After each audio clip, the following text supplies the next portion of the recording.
Well, they've been talking about it since the 1930s, since the beginning of the technocracy movement itself, but they've moved beyond talking about it. And I've mentioned this Doconomy MasterCard before, which is an actual product in the marketplace that people sign up for that shuts off when you've used too much carbon. But rather than me just talk about it, I'm going to show you their own commercial on this, about this product. In 2018, the United Nations released an urgent report emphasizing the need to cut carbon emissions in half by 2030 in order to avoid an irreversible climate crisis. The average consumer in Sweden causes around 10 tons of carbon emissions each year, of which 60% is linked to consumption.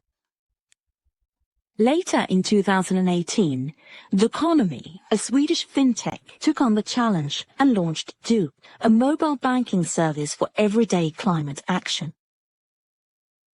The Do app is connected to a credit card that enables users to track and measure their carbon footprint from each purchase and to compensate for its impact day by day.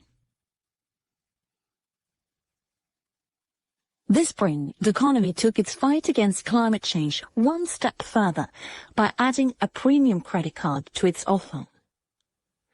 But instead of introducing a premium credit card with the typical benefits that encourages further mass consumption, Doconomy did the opposite by launching DoBlack, the world's first credit card with a carbon limit.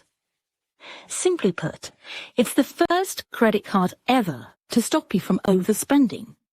Not based on your available funds, but rather on the levels of CO2 emissions caused by your consumption.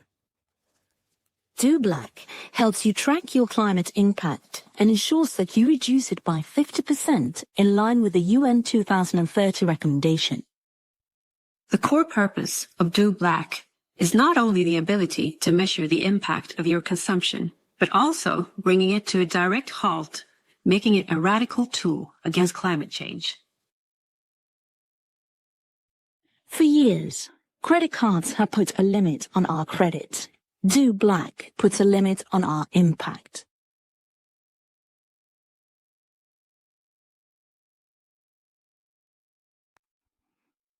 So this is real.